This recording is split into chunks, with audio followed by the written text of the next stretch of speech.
Parece que sangre llama sangre, ¿no? Nunca quiero que se me olvide que mis raíces están por este lado. Y donde quiera que he estado, me siento orgulloso de decirles que soy un indígena. Nunca me he avergonzado porque Dios me ha dado tanto. Y hoy quiero agradecer a nuestros pastores, el hermano Javier y su esposa Esperanza, por esta invitación, que anhelábamos ya estar aquí y ha llegado el día. Y doy muchas gracias a Dios. Reciban saludos de nuestros hermanos de Manzanillo. Recuerden que estamos a 2 cuadras del mar. Para cuando quieran ir allá, no van a tener que batallar para ir a la playa. Están invitados. Gloria a Dios. Qué bonita enseñanza tuvimos ayer, ¿verdad? ¿Cuántos se acuerdan de algo de lo que aprendieron? No terminaríamos hoy cada uno hablando algo en lo que Dios habló a nuestro corazón. Y pues de eso se trata, y queremos todavía continuar con ese espíritu de aprender y de ser enseñados, y seamos edificados principalmente con la palabra de Dios. Pero quiero invitarles a que oremos y pidamos a Dios que Él nos hable también esta noche. Señor Jesús, te damos gracias porque tu presencia aquí en este lugar nos llena, Señor. Alabarte es un gran privilegio que nos das como seres humanos, Señor, que estamos perdidos, atribulados, destruidos. Nos extendiste tu mano de gracia y de misericordia para atraernos a tu seno. Nos recibiste con un abrazo como ese padre cuando vio regresar a su hijo pródigo que se había ido. Gracias te damos, Señor, y hoy preparamos nuestro corazón también para aprender más de ti. Pedimos que tu Espíritu hable a nuestro corazón esta tarde. Te lo pedimos en el nombre de Cristo Jesús. Amén. En esta primera parte de Conociendo a Jesús, quiero compartir los 2 temas de hoy. Esta es la primera, que se llama Jesús como siervo. Y la siguiente va a ser Jesús como maestro. Si bien es cierto que hay tanto que aprender de Jesús, como sus múltiples atributos, sus oficios y sus funciones, de esta segunda persona de la Trinidad, así como las implicaciones en la vida de los creyentes, nos pasaremos toda la vida, el resto de nuestra vida, conociéndolo. Y nunca diremos que ya lo terminamos, porque Él es una riqueza insondable. Es tan vasto, tan profundo y tan amplio que si acaso logramos algo, una pizquita de ese conocimiento de Él, pues nos pone muy alegres, ¿no? Y esto nos debe motivar a algo más que un mero conocimiento. Esto debe traducirse en una vida obediente a su palabra, una vida que ame a su palabra. Porque cuando amamos su palabra no nos cuesta trabajo obedecer y vivir para Él en un servicio, aunque sea con sufrimientos, como nos enseñaba el pastor el día de ayer. Muchos creyentes no llevan una vida cristiana consagrada al Señor porque no tienen un verdadero conocimiento de la persona de Jesucristo, por el cual apunta todo el Antiguo Testamento y sobre quien gira toda la revelación del Nuevo Testamento. La tendencia de estos últimos años ha sido Jesús tan humanizado que se ha perdido la reverencia por su santidad y su señorío sobre nuestras vidas. Y esto ha tenido un gran efecto, un efecto enorme sobre la vida de la iglesia y sobre la vida de los cristianos en particular. Cuando Jesús se encarnó, algo que tenemos que entender es que no lo hizo para hacer a Dios más liviano o más aceptable, sino para revelarlo. Tampoco lo hizo para bajar a Dios de su trono, sino para subir al hombre hasta su misma presencia. Su santidad, que sobrecogió al profeta Isaías, como leemos en el capítulo 6, 1 al 8, la misma santidad que fue expuesto Pedro el apóstol después de aquella pesca milagrosa en Lucas capítulo 5, esa es la misma santidad a la que nosotros deberíamos reverenciar hoy y siempre. Juan el evangelista define a Jesús como alguien que vino lleno de gracia y de verdad. Esa gracia que lo mueve a la compasión, pero también esa verdad que lo mueve a hacer juicio. Es muy importante que entendamos esto. Para una gran parte de la humanidad, Jesús fue Dios hecho hombre, pero para otros no fue más que un iluminado o un profeta, un gran maestro. Lo cierto es que ninguna otra persona en la historia ha influenciado y cambiado tanto el rumbo de la humanidad como lo hizo él. 20 siglos han pasado desde que Jesús fuera crucificado en Jerusalén por haberse proclamado Dios. A la hora de su muerte, Pilato y Herodes no encontraron evidencias para incriminarlo, según dice Lucas 23. Pero aún así no se atrevieron a ir contra la multitud que clamaba por su sangre.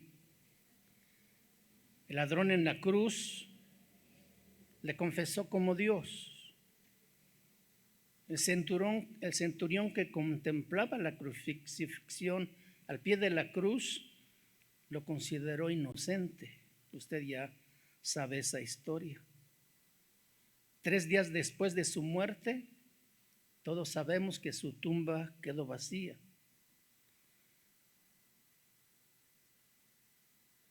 La tumba vacía ha estado diciendo a la historia hasta el día de hoy. Trata de borrar este acontecimiento. A los filósofos esa tumba vacía les está diciendo, trata de explicar este suceso. Y a la ciencia le dice, trata de duplicar este acontecimiento. Con el transcurso de los años, la arqueología ha puesto en evidencia que apuntan hacia la autenticidad de la persona de Jesús. Y hoy más que nunca, las piedras verdaderamente han hablado y siguen hablando. Entonces, conocer a Jesús es una riqueza, es un tesoro tan grande que es posible no alcanzamos a dimensionar todo el efecto que ello puede producir en nuestra vida, en nuestra consagración, en nuestro servicio, en nuestro caminar diario con Dios. Entonces, pues es un tema bastante amplio que en 2 sesiones no se puede aprender mucho. Pero una parte que a mí me toca mucho es el conocer a ese Jesús como siervo.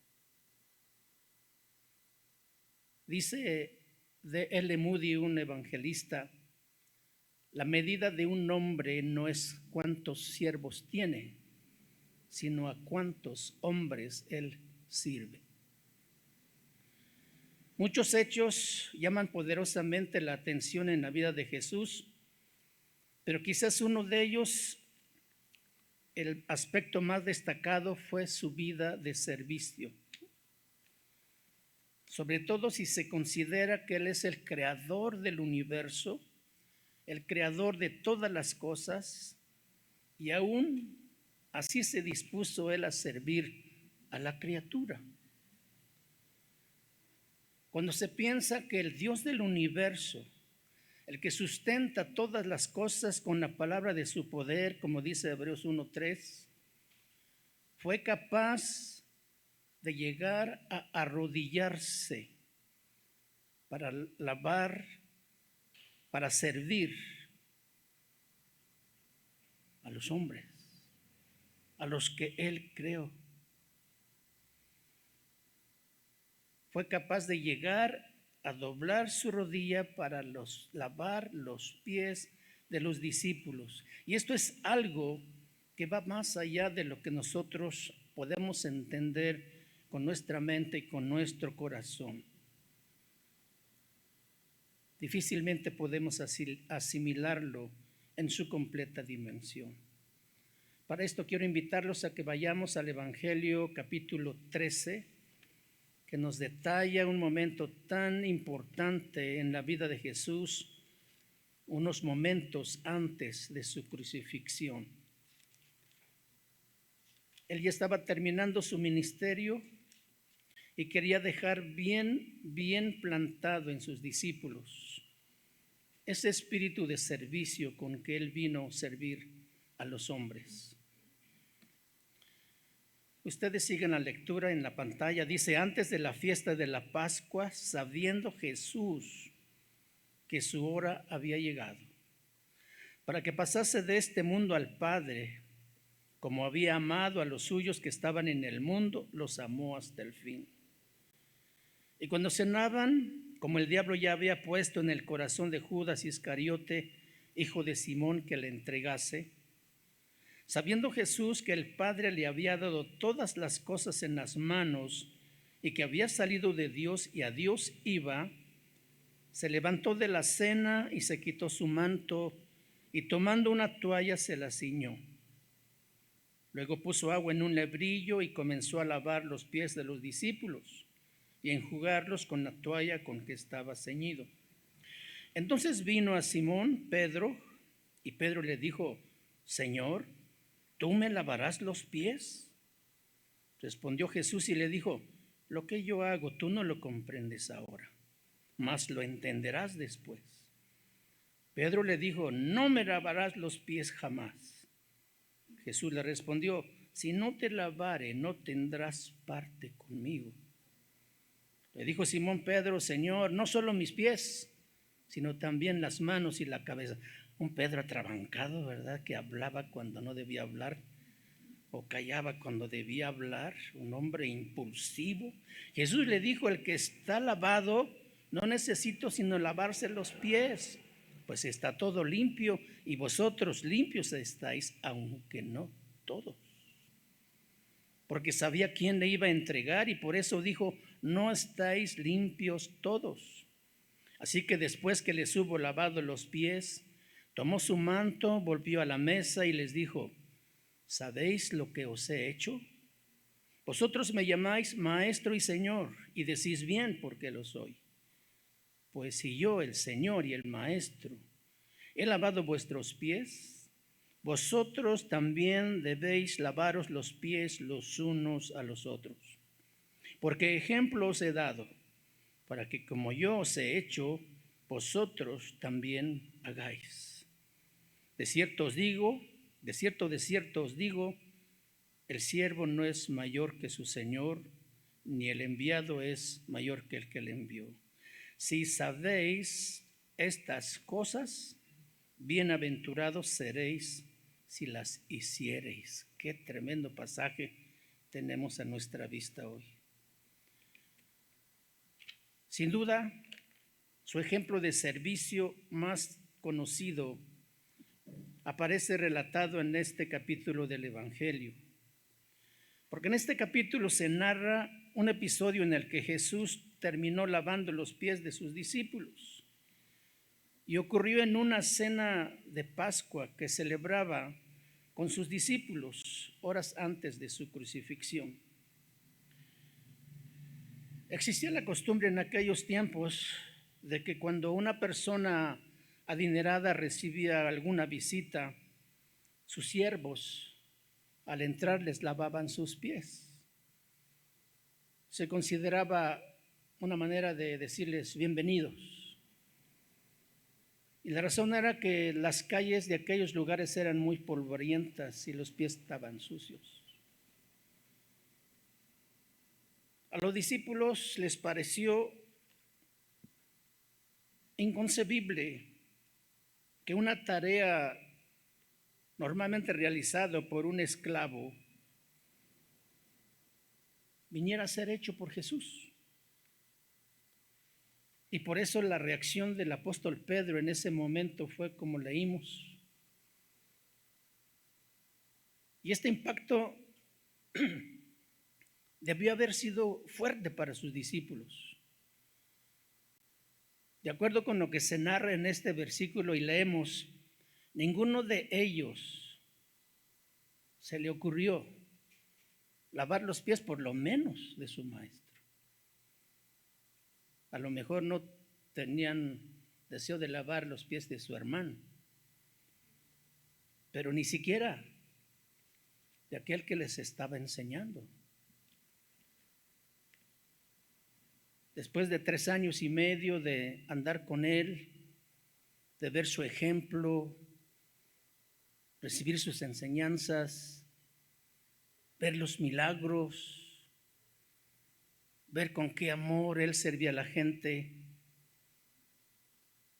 a ellos les faltaba algo que vendría a ser algo tan importante que hoy nos ocupa también para aprender lo que Jesús quiso enseñar en este acto.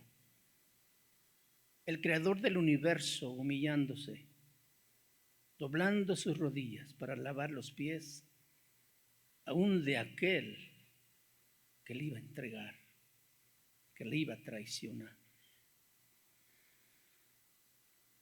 Jesús, sabiendo que su hora había llegado, como dice el versículo 1, le estaba hablando ya de su crucifixión. Le estaba hablando ya de su glorificar al Padre con su muerte, culminando una misión, una tarea que había sido diseñado desde la eternidad.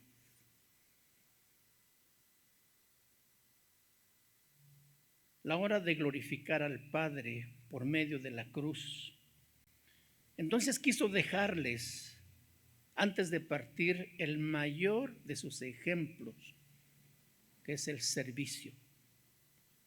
3 cosas llaman nuestra atención en este pasaje. Primero, la actitud de servicio de Jesús. Segundo, la actitud de Pedro al negarse a que Jesús lavara sus pies. Y tercero, la disposición de Jesús de lavar los pies aún del traidor. ¿Quién sabe cuántos de nosotros lavaríamos a alguien que sabemos que nos van a dar una puñalada en la espalda para matarnos? Vamos a aprender por qué lo hizo Jesús. 6 enseñanzas importantes derivan de esta observación, hermanos. Primero,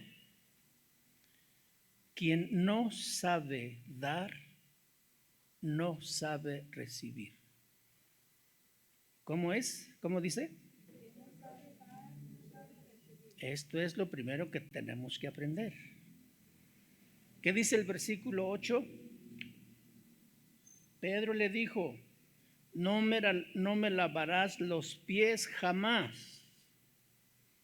Jesús le respondió: si no te lavare, no tendrás parte conmigo.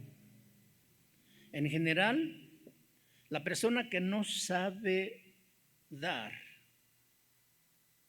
primero no sabe recibir, entonces no sabe dar. El que no sabe recibir no sabe dar. Todo eso debido al orgullo en su corazón. Ese orgullo que no le permite recibir de otros es el mismo que le impide dar, porque muchas veces piensa que ese otro no es merecedor de lo dado. Y Pedro tuvo que aprender ambas cosas, dar y recibir. Ustedes pueden leer en los evangelios toda la vida de Pedro cuando anduvo con Jesús, todas las fallas que tuvo, todo lo que hizo, pero vean ustedes en su primera carta a Pedro, es un Pedro totalmente distinto. Aprendió la lección. Si no hubiera sido así, y fue a morir hasta la cruz, pero de cabeza. Yo creo que ninguno de nosotros vamos a terminar así. Pero si aprendemos a dar, vamos a recibir. Y si aprendemos a recibir, vamos a aprender a dar también. Juan 13:8 dice, Pedro le dijo, no me lavarás los pies jamás. El siervo humilde es aquel que no se avergüenza de ninguna de las tareas que le toca llevar a cabo. Y esta es la razón por la que encontramos a Jesús de rodillas lavando los pies de sus discípulos. Y una segunda cosa que aprendemos de esto es que la humildad no es señal de debilidad. ¿La humildad qué? No es señal de debilidad. A nivel de la sociedad, siempre se ha visto la humildad como una condición de debilidad. Y puesto que el siervo es humilde, no es contencioso, al creer que él nunca tiene nada que probar ni nada que ocultar. En realidad, la palabra humildad significa más bien fortaleza bajo control. Y Jesús fue el mejor ejemplo de humildad. Lo estamos mirando aquí en este capítulo. Tercera cosa que aprendemos de este pasaje es que la verdadera humildad sirve sin favoritismo.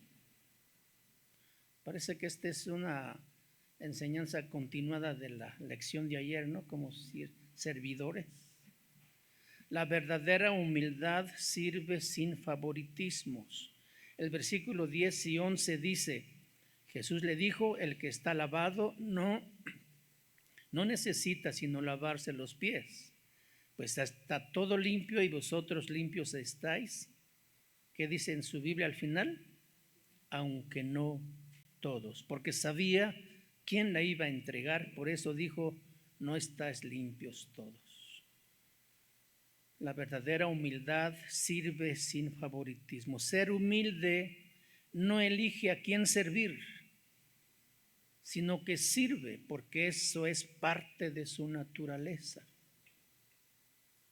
Ese servicio es libre de prejuicios y por eso su libertad le permite servir a todos por igual. Toda la vida de Jesús fue un ejemplo de lo que esto significa. Jesús lava los pies sin dudar del traidor momentos antes de su traición. Número 4. Para servir no hay grado ni posición. ¿Para servir qué? No hay grado ni posición. Versículo 14 dice, pues si yo, el Señor y el Maestro, he lavado vuestros pies, vosotros también debéis lavaros los pies los unos a los otros. El más maduro en la fe es quien debe dar el ejemplo. Solo la persona madura poseerá el fruto del Espíritu para servir como Dios manda. En este caso, el Creador, nuestro Señor Jesucristo, sirvió a la criatura, dejando ver que servimos no de acuerdo a nuestro rango, sino conforme a la voluntad de Dios. Dios se hizo hombre y luego se hizo siervo de ese hombre para glorificar al Padre que está en los cielos. Jesús expresa su entendimiento de lo que acaba de hacer, como leímos en el versículo 14. Si yo soy maestro y Señor, como ustedes dicen, y he lavado sus pies, entonces ustedes también deben lavarse los pies unos a los otros. Número 5. Jesús espera que sirvamos como Él sirvió.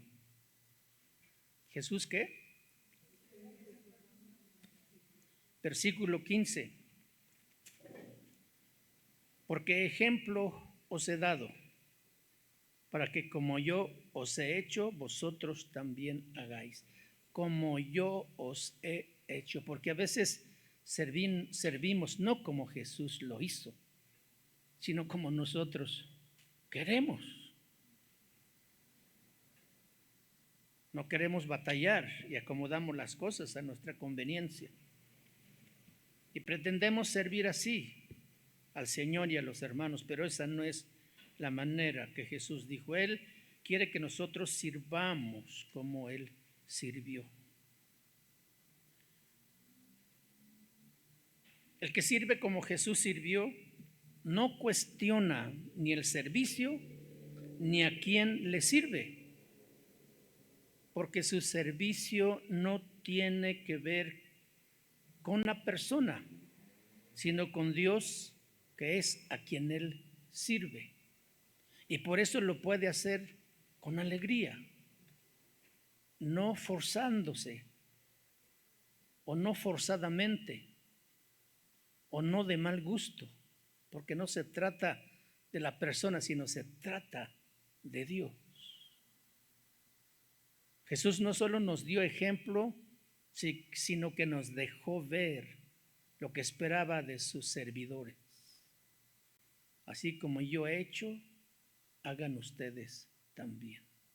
En número 6, el gozo y las bendiciones del creyente dependen de su vida de servicio. ¿Usted quiere ser feliz? Como cristiano, ¿quiere ser feliz? Pero si usted espera que le sirvan, esa no es la felicidad que Dios quiere que usted tenga. Cuando tú llegas a ejercitarte tanto en ese espíritu de servicio, a lo mejor de principio te cuesta trabajo, pero cuando ese yo ha quedado aplastado y ese orgullo eliminado, empiezas a disfrutar lo que haces. Y si se trata de servir al hermano, pues qué bien, pero también se trata de servir a aquel que no te ama y aún a tu enemigo. Y ahí nos cuesta mucho trabajo.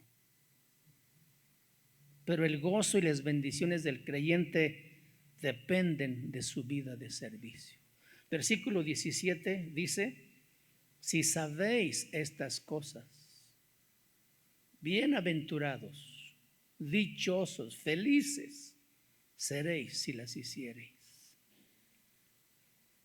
Nosotros a veces no entendemos cuando le decimos: Señor, yo quiero ser feliz. A veces no pensamos cómo Dios nos va a dar la felicidad. Pensamos que Él va a venir como una varita mágica para hacernos una maniobra ahí y llenarnos de felicidad. Él empieza a poner a nuestro lado a alguien que no es de mucho de agrado de nosotros y nos dice: sírvele.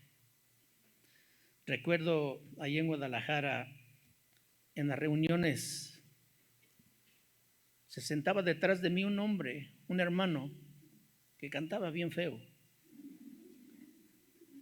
Y no era una que otra vez, sino siempre se sentaba allá atrás y además cantaba recio.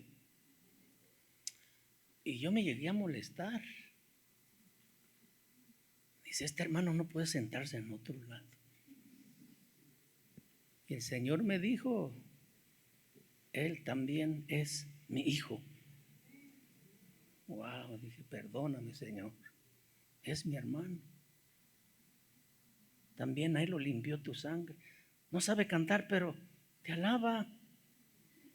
Y yo creo que su alabanza era más aceptable que el mío, porque yo estaba quejándome de él. No me dijo que le sirviera porque quién sabe qué hubiera hecho, pero me dijo, él es mi hijo también. ¿Qué quiere decir? Pues que le voy a servir también. Y cuando nosotros lo hacemos de corazón, entonces somos felices. Por eso le pregunto, ¿usted quiere ser feliz? Sirva. Sirva al Señor y sirva a su hermano. Sirva al hermano que le cuesta trabajo aceptar. Sirve al enemigo que te molesta todo el tiempo.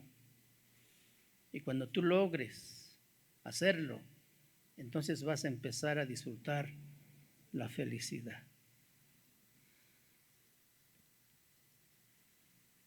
El gozo y las bendiciones del creyente dependen de su vida de servicio. Personas llenas del gozo del Señor son verdaderos siervos. No sé si usted conozca a alguien. Debería conocer a muchos aquí en la iglesia. Aquí hay muchos servidores, ¿no es cierto? Pero ¿cuántos saben que de repente hay piques también entre los servidores? Y que a veces también nos lastimamos. Se nos acabó el amor. Se nos acabó ese espíritu de servicio. Es imposible estar lleno de su gozo sin un corazón de servicio, hermanos. No pasemos por alto la última frase que dice, si lo practican, si lo llevan a cabo, si lo hacen.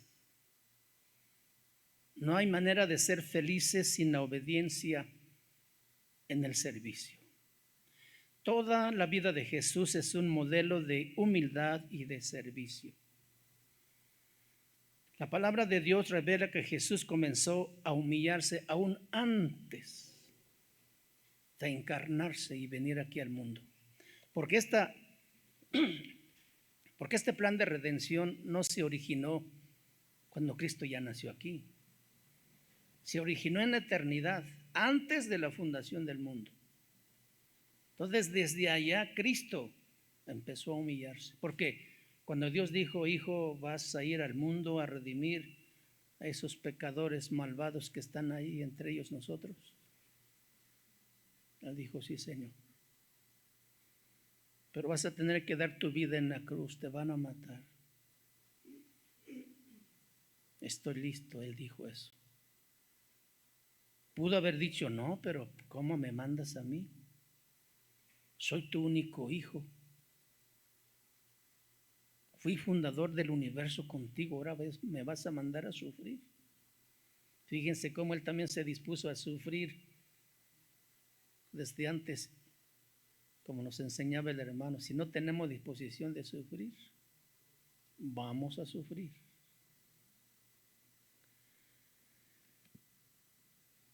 Aunque existía en forma, Filipenses 2:6 al 9, todos nosotros conocemos. Aunque existía en forma de Dios, no consideró el ser igual a Dios como algo a que aferrarse, sino que se despojó a sí mismo, tomando forma de siervo, haciéndose semejante a los hombres, y hallándose en forma de hombre, se humilló a sí mismo, haciéndose obediente hasta la muerte y muerte de cruz. Y lo hizo gozoso, no lo hizo quejándose. Cuando le golpeaban, cuando le azotaban, cuando le injuriaban, no abrió su boca. Como cordero fue llevado al matadero, enmudeció y no abrió su boca. Nueva Traducción Viviente dice estos versículos: aunque era Dios, no consideró que el ser igual a Dios fuera algo a la cual aferrarse. En cambio, renunció a sus privilegios divinos, adoptó la humilde posición de un esclavo y nació como un ser humano. Cuando apareció en forma de hombre, se humilló a sí mismo en obediencia a Dios y murió en la cruz como mueren los criminales. A la hora de nacer, a la hora de entrar a este mundo, no estuvo atendido en una clínica con un equipo de ginecólogos. Simplemente fue en un establo, en un pesebre. Y el único que estaba ahí era José. Y así, de esa manera tan humilde, nació él. A la hora de servir, nunca le pidió a sus discípulos que hicieran algo que él no había hecho antes. A la hora de ser aclamado como rey, entró en Jerusalén, todos conocemos que entró montado en un burrito y no en un caballo, que era lo usual para la realeza. Lucas 19. En aquella época, venir montado sobre un burro fue símbolo de venir en son de paz. En esa época los caballos se usaban para la guerra y Jesús en su primera venida trajo un mensaje de paz y no de guerra. Y se propuso reconciliar a los hombres con Dios. Por eso fue a la cruz como oveja al matadero y sin abrir ni siquiera su boca. En una sola frase Jesús pronuncia y se encuentra su modelo de liderazgo y servicio. Mateo 20:18 dice: el Hijo del Hombre no ha venido para ser servido, sino ¿para qué? Sino para servir y para dar su vida en rescate por muchos. Su vida de servicio le honró tanto a Dios que allí en Filipenses 2:9 y 10 dice que lo exaltó hasta lo sumo y le dio un nombre que es sobre todo nombre, para que toda lengua de los que están en el cielo, en la tierra y debajo de la tierra doblen sus rodillas y confiesen que Jesús es el Señor. Todo esto anterior nos enseña que no hay exaltación sin humillación. La encarnación primero y la glorificación después. Nos enseña que no hay gloria sin sufrimiento. La cruz y luego la gloria. También nos enseña que no hay corona sin cruz. Primero el servicio y luego la coronación. Servir como Jesús, porque Él dijo: ustedes sirvan como yo les he dado el ejemplo, requiere de una actitud de humildad. Segundo, requiere de una mente obediente. Tercero, requiere una disposición de servicio. Cuarto, se requiere fidelidad. Se requiere valor.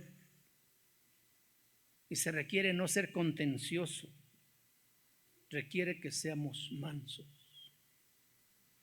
Servir como Jesús sirvió no es tarea fácil.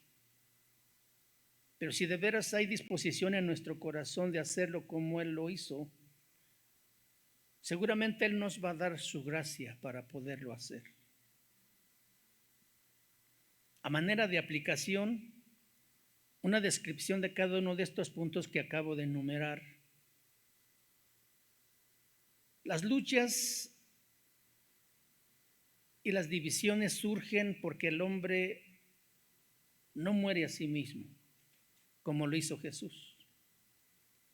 La vida de obediencia se hace difícil porque el cristiano se niega a matar al yo. Y es ese yo el que mantiene esa lucha continua en la vida del creyente. Ese yo está caracterizado por una actitud de orgullo y no de humildad. Y ese orgullo es el que se revela y lleva a la desobediencia. Y esto obviamente no estuvo o no hubo en Jesús. Una vez que el yo muere, la vida cristiana se hace más fácil y deja de ser una batalla continua, como lamentablemente lo es para una gran cantidad de creyentes. Cuando el hombre viejo y el yo muere, entonces es que el yugo de Jesús se hace fácil y su carga ligera.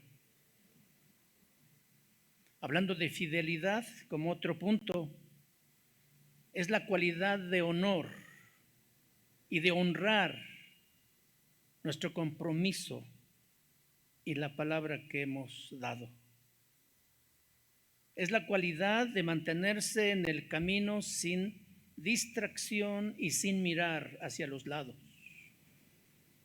preguntando muchas veces si habrá otro camino u otra forma de hacer las cosas. Fidelidad es una cualidad indispensable para el servicio. En la parábola de los talentos, en Mateo 15, leemos que cuando el amo regresó, hizo cuentas con sus siervos. Se presentó el de 5 talentos que trajo 10. Y también se presentó el de 2 talentos y trajo 4. Y notamos algo muy importante, que a los 2 les dice las mismas palabras. Bien, buen siervo y fiel. Excelente. Lo hiciste muy bien. Eres una persona confiable, porque no era cualquier dinero que les había dado el amo. Era muchísimo dinero. Y no solo trajo los 5, sino 10, doble. No solo trajo 2, sino trajo 4. Espero que usted no sea el del 1. Usted sabe lo que le pasó, ¿verdad? Seamos fieles a Dios. Bien, buen siervo y fiel. En lo poco has sido fiel, en lo mucho te pondré. Confiable. Puedo confiar, pues Dios puede confiar en ti y darte más responsabilidades cuando en lo poco tú has sido fiel. La fidelidad es indispensable en la vida de un creyente, porque además el Señor está ya muy pronto para regresar y va a llamarnos a cuentas. ¿No le emociona eso o le pone nervioso? Las dos cosas, ¿verdad? Porque tenemos que ponernos al tiro, como dice. Lo más importante es que hay nadie se va a escapar. Voy al baño ahorita, bien, vengo a ver si ya pasó mi turno. No, uno por uno, detalle por detalle. No para ser condenados, sino para ser premiados los que han sido fieles. ¿Sí entendemos esto? El amo felicitó a los siervos por hacer buen uso de los recursos que él les había entregado. Bien, buen siervo y fiel. En lo poco has sido fiel, en lo mucho te pondré. Entra en el gozo de tu Señor.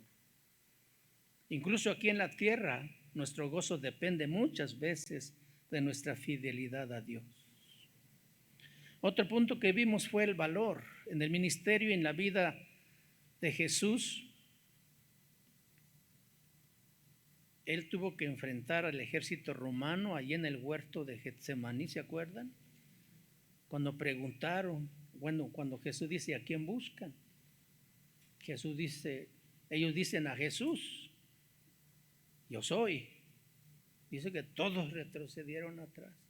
¿Quién puede hacer eso? Cuando el enemigo está para llevarte preso y matarte. Solamente el que tiene valor. Y en nuestro servicio al Señor necesitamos mucho valor. Mucho valor. El ministerio y la vida de servicio tiene situaciones capaces de amedrentarnos. Por eso es que el valor no puede depender de la carne. De hecho, la carne se amedrenta muy fácilmente. El valor es el resultado de tener la confianza puesta en Dios. Y esta actitud valiente es reforzada cuando el apóstol Pablo nos dice, o Dios a través de Pablo, en segunda de Timoteo 1:7, porque no nos ha dado Dios un espíritu de cobardía, sino de poder, de amor y dominio propio. Sin esta condición, Jesús no hubiera podido enfrentarse a Pilato o a Herodes o incluso a la cruz misma. Otro punto que vimos es que no ser contencioso, más bien ser mansedumbre, esto resulta de manera natural cuando nuestro orgullo ya ha sido aplastado y la humildad cultivada. La mansedumbre va siempre de la mano con el hecho de no ser contencioso, porque mansedumbre es la sensibilidad que poseen aquellos que no son capaces de herir a otro de manera intencional, que no tienen prejuicios en su corazón, tampoco ira o raíces de amargura. Por eso él dijo, aprendan de mí, que soy manso y humilde de corazón. Entonces, la vida de servicio de Jesús nos enseña esas otras cosas, que ninguna tarea es tan pequeña como para que yo no lo pueda hacer. Ninguna tarea que es tan pequeña como para que yo no pueda hacerlo. Segundo, que el mejor adorno de la enseñanza es una vida de servicio. Esa es la corona más grande. Que el servicio no es una opción para aquel que ha sido beneficiado por la redención, por la salvación, por el perdón de sus pecados. Es un deber el servicio. Y no es que si nos guste o no nos guste. Ya disfrutamos de esa bendición o las bendiciones del Señor, pues debe haber una completa disposición para el servicio al Señor. También aprendemos que la rama con más frutos es la que más se dobla hacia abajo. Usted ha visto esto en su campo. También que el servicio no me rebaja, sino que al contrario me hace ganar respeto. También aprendemos que el orgullo nunca sirve. Es la humildad la que sabe hacer eso. Y como conclusión, hermanos, la vida de Jesús nos llama al servicio. Diga usted, la vida de Jesús me llama al servicio. Ahora le pregunto, ¿sí le sirve? ¿Sí le sirve? Todo creyente debe ser un servidor de Jesús. Durante toda su vida, Jesús dio ejemplo de cada uno de estos principios enumerados más abajo, a pesar de ser maestro y Señor. No se trata de quién es el siervo y quién es el amo. En la vida cristiana se trata solo de Dios y de la mejor manera de honrarlo y de glorificarlo. Por eso un verdadero siervo no pregunta a quién le toca hacer algo, sino que habiéndose percatado de la necesidad, acude al lugar para llenar dicha necesidad. O sea que el servidor no es un hermano carretilla al que se le empuja y donde lo deja ahí se queda y no se mueve. Es aquel que siempre está dispuesto a ver alguna necesidad y a buscar de qué manera puede servir. Pero además lo hace con gozo y alegría, como ya he dicho, porque Dios nos da esa bendición de hacerlo, porque lo hacemos para Él. Necesitamos entender muy bien esto, que es para Él, porque no se trata solo de Dios, perdón, no se trata de nosotros, sino solo de Dios y de la mejor manera de honrarlo y glorificarlo. Por eso es que un verdadero siervo entonces no pregunta a quién le toca hacer algo, sino que cuando ve la necesidad, ahí está siempre listo para ayudar.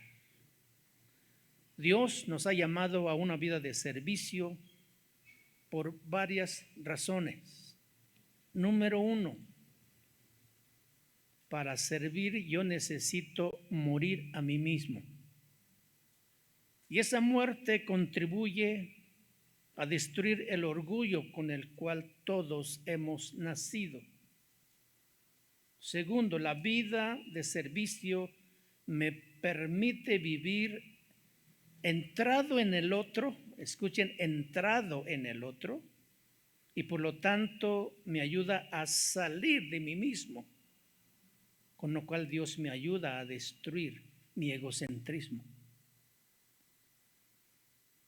Para llevar una vida de servicio necesito renunciar a mis derechos y esto reduce inmediatamente el número uno de conflictos entre los hermanos, que es el orgullo. También servir me ayuda a entender que no se trata de mí, sino de Dios y por lo tanto me impulsa a modelar la vida cristiana de una forma que represente a Dios. Por eso es que Dios nos está transformando a la imagen de su Hijo. Un verdadero siervo no toma en cuenta sus privilegios, sino sus responsabilidades. Un verdadero siervo raramente se ofende, porque él reconoce que no tiene nada que perder ni nada que ocultar. Ojalá podamos asimilar todo esto. Cuando usted lo logre, va usted a empezar a disfrutar plenamente su vida en Cristo. Porque Dios mismo empezará a mostrarle cosas espirituales que fortalecerán esa actitud y usted será un instrumento valiosísimo en las manos de nuestro Señor. Y yo no sé si estemos dispuestos a aceptar este reto. ¿Qué cree usted? ¿O nos quedamos al margen todavía como toda la vida lo hemos hecho? Que lo hagan los más capacitados. Yo no estoy listo. ¿Quién está listo? ¿Quién ha estado preparado? ¿Quién hizo algún mérito para ser llamado? Todo ha sido por gracia y por misericordia. Entonces, aunque no sepamos hacer algo, no nos sintamos capaces, hagámoslo. A lo mejor fracasamos, pero levantémonos y sigamos así intentándolo hasta que nos salga bien.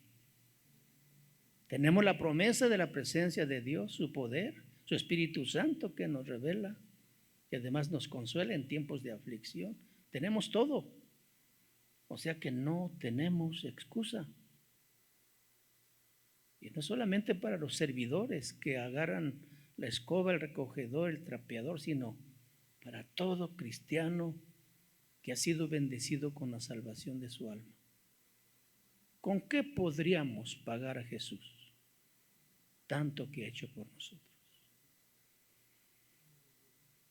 Lo mejor que podemos hacer es conocerle día tras día, para que cada día también aprendamos a amarle día tras día. Cierra tus ojos ahí en donde estás. Y yo no sé qué tú tengas que platicarle a Dios. Yo no sé con qué cosa en tu corazón has estado luchando, que te ha detenido, que te ha estorbado, o a lo mejor hasta te ha estado desviando del camino correcto. Preséntate delante del Señor. Él esta noche conoce tu corazón. Él sabe lo que ha pasado contigo en tu vida. Él sabe esas áreas que todavía tienen que ser tratadas para que seas realmente un verdadero servidor de Jesús. Jesús como servidor, el Dios Todopoderoso humillándose, creador del hombre, y cuando vino al mundo sirvió a esa criatura que muchas veces se hace arrogante, soberbio, enemigo de Dios, que no le reconoce o que no se deja moldear porque cree que así está mejor. Padre, en tus manos nos ponemos. Hay orgullo en nuestro corazón que muchas veces no alcanzamos a reconocer. Y es lo que verdaderamente nos ha estorbado. No es el hermano, no es una persona, no es una circunstancia. Soy yo mismo, Señor. Porque no he matado completamente a ese viejo hombre, a ese yo, Señor, que se revela contra ti. Por eso en esta noche, Señor, te pedimos perdón. Rogamos misericordia, Señor.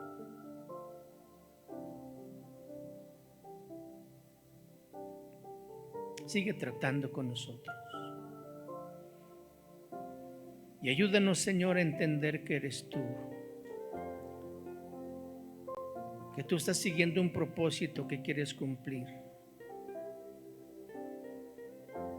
Tú conoces el panorama general de nuestra vida que nosotros no podemos entender. Y lo que hoy estás haciendo aquí, Señor, con nosotros es preparándonos para lo que está delante. Ayúdenos a ser dóciles, entendidos, a tomar el ejemplo como tú nos dejaste, para que verdaderamente experimentemos la felicidad. Esa felicidad que hay en el cielo. Esa felicidad que se levanta en contra de todas las fuerzas malignas y nos lleva siempre de triunfo en triunfo y de gloria en gloria, Señor. Bendice a tu pueblo con esta palabra, Señor, y ayúdanos a aplicarla a nuestra vida. Bienaventurados seréis si la hiciereis, dijo nuestro Maestro y servidor. Gracias, Señor, por tu consejo. En el nombre de Cristo Jesús. Amén.